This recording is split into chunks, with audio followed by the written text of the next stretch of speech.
Il n'y a pas un Congolais qui aura gagné sur un autre, mais c'est le peuple congolais dans son ensemble qui aura gagné. C'est ça le sens qu'on peut donner à une élection. On peut lire cette humilité à travers votre gestuelle, votre façon de parler. Ça, c'est très important.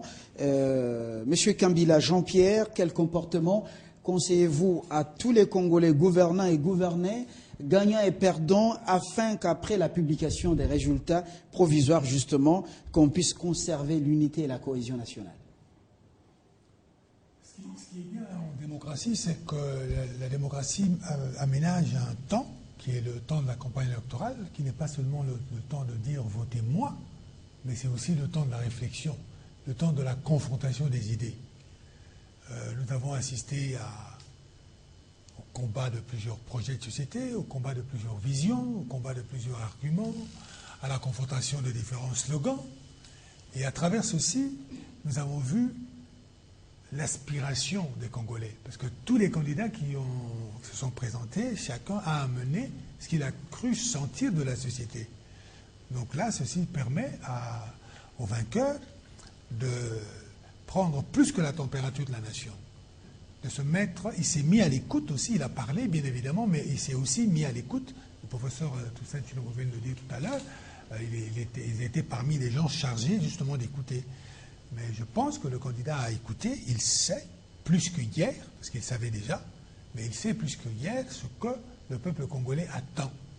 Donc ce que nous attendons tous de lui, c'est d'agir en responsabilité.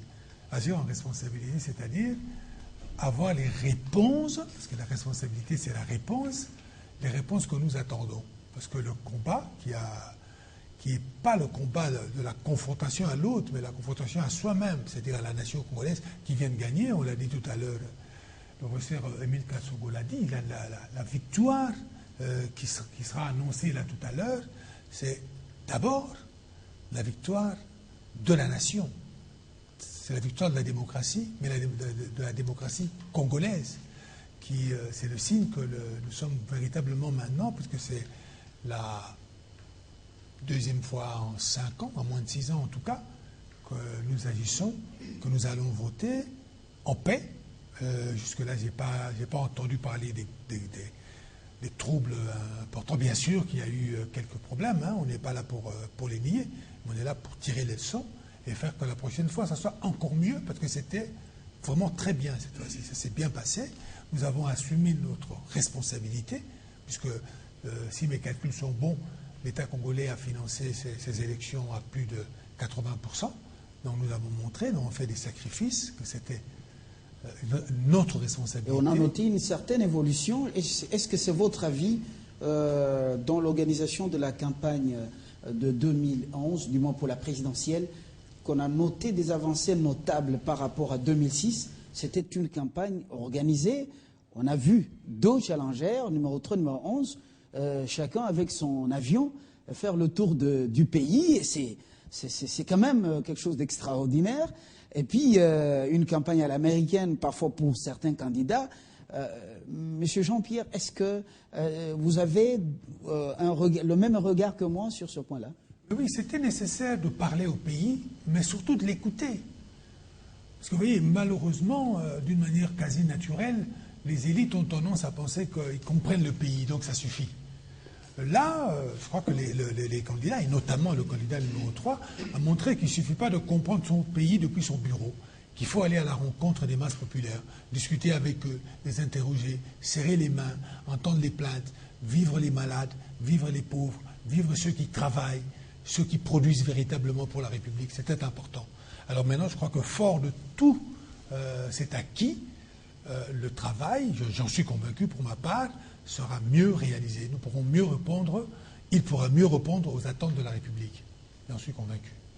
André Lantondou, est-ce qu'un jour, nous pouvons, nous, arriver à ce stade où le gagnant, en fait, le perdant appelle le gagnant pour lui dire félicitations, et puis il s'embrasse et la vie continue? Vous pensez qu'on pourra arriver dans les jours qui viennent à ce stade-là, à cette culture-là? Je pense qu'on finira par y arriver. Et moi, je souhaite que déjà cette fois-ci, qu'il en soit ainsi. Parce que si vous êtes d'accord sur les principes structurants, il faut accepter les résultats et avoir un comportement de fair play. Ça ne coûte rien parce que finalement, les élections ne sont pas un défi personnel, c'est un enjeu national. Et donc, comme l'a dit le professeur, cette victoire, il faut être heureux, comme des joueurs qui se félicitent après un match. Ils ont rempli leur contrat face aux spectateurs, le jeu était fair play, les buts étaient marqués, et voilà, on ne s'en veut pas, parce que quand on a marqué un but, on a montré sa joie. Au contraire, parfois, à la fin du match, on va tous boire à la même enseigne. Et donc, je pense... C'est pratiquement le message d'Albert Moleka, le directeur de campagne du candidat numéro 11, donc à l'UDPS. Il a dit, c'est notre pays à nous tous, ce sont nos élections. Et puis après, on doit savoir qu'il y a un pays à reconstruire au-delà du 28 novembre, au-delà de la publication de ces résultats. C'est d'ailleurs une indication symptomatique que chacun y va du sien pour calmer les jeux et montrer que finalement, on ne gagne pas les élections pour combattre, on gagne les élections pour prendre la charge de tout le pays. Et je pense que le jour de la proclamation, vous l'avez dit, on le prend les larmes aux yeux ou une larme au coin de l'œil, mais parce qu'il faut quitter immédiatement l'habit du vieil homme et devenir le nouvel homme, c'est-à-dire le responsable. Quitter le partisan pour le responsable. Donc, le jour même de la proclamation, nous serons tous les Congolais nombreux à épier les faits et gestes du vainqueur. Parce que si il manifeste du triomphalisme, on va dire, ça ne nous rassure pas. Et donc, il faut qu'il y ait cette humilité. Ça, je crois que nous attendons à ça, professeur plutôt Alain Atoundou, qu'après la proclamation de résultats, que le vainqueur se prononce et que les perdants aussi se prononcent. Ça, c'est tout à fait normal. Ça sera parmi les tout premiers gestes. Ils doivent nous rassurer. Nous allons tenter de le faire. Nous allons tenter plutôt de le faire. La victoire doit nous rassurer comme la défaite, ou plutôt le gagnant doit nous rassurer comme le perdant. Ils doivent nous rassurer. Parce que ce n'est pas parce qu'on a perdu les élections qu'on n'a plus un mot à dire dans la République. Et puis, ceci a prouvé au moins un fait que le candidat numéro 11 est encore populaire.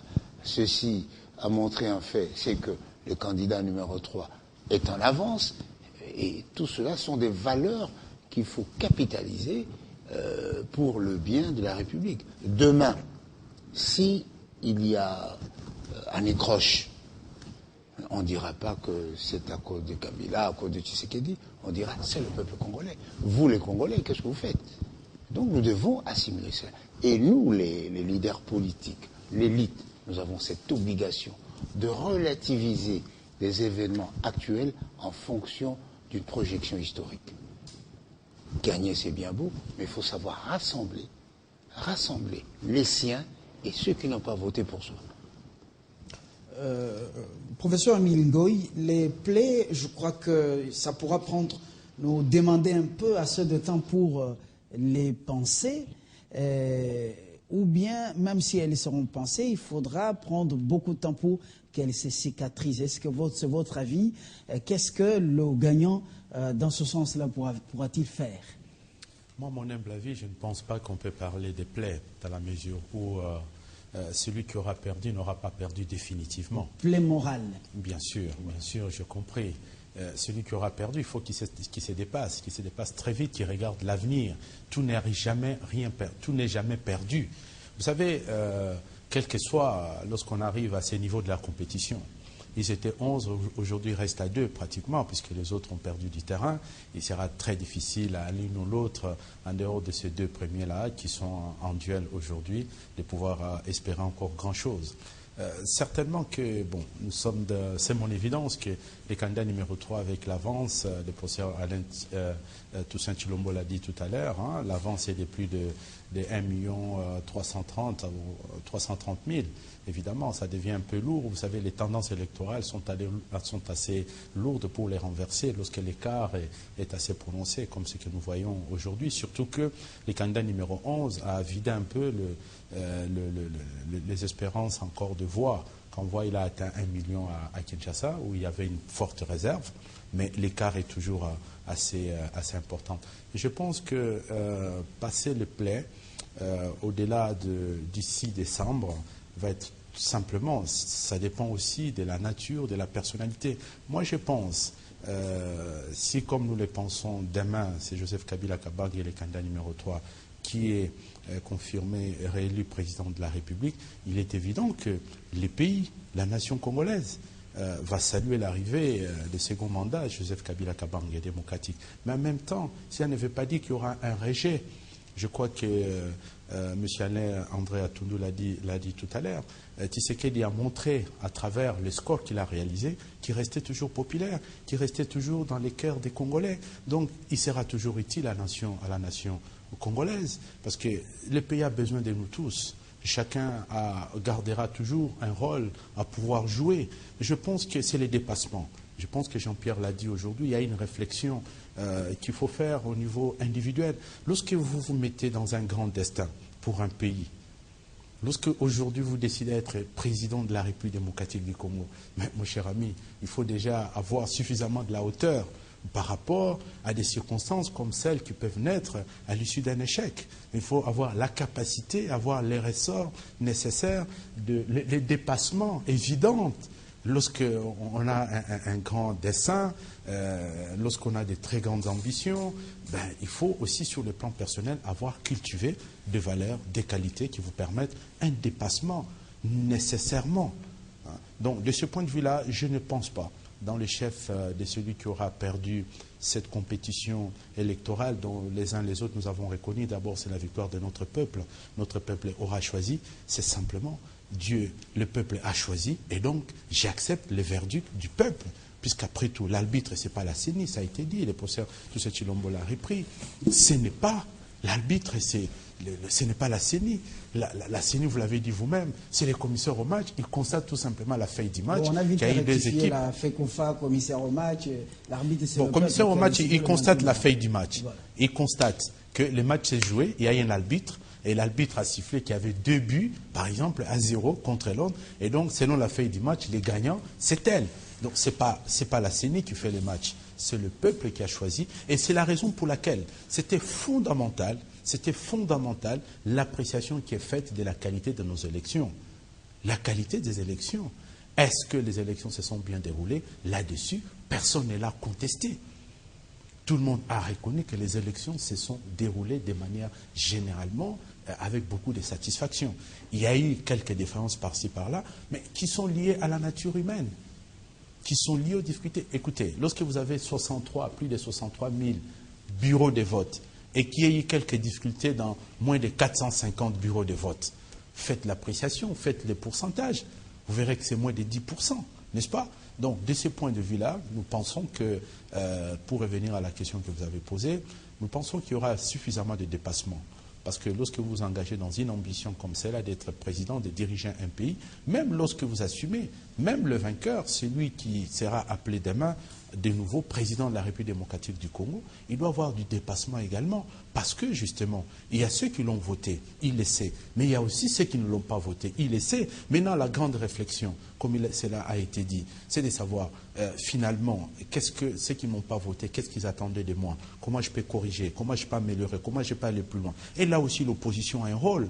Avoir perdu des élections parfois dans d'autres pays, ça vous donne un beau rôle. Le rôle de l'opposition, le rôle des jugés, n'est-ce pas? De juger celui qui gère en disant non, voilà comment vous êtes entraîné, voici ce qu'était votre projet de société, maintenant vous vous écartez de ces projets. Nous vous avons dit que si vous allez là-bas, vous allez vous casser les dents. Voilà. Donc chacun a un rôle. C'est comme ça que se construisent les sociétés modernes. Une société démocratique, ce n'est pas une société d'exclusivité, n'est-ce pas? C'est pas nous avons quitté cette société, c'est aujourd'hui important de revenir en arrière.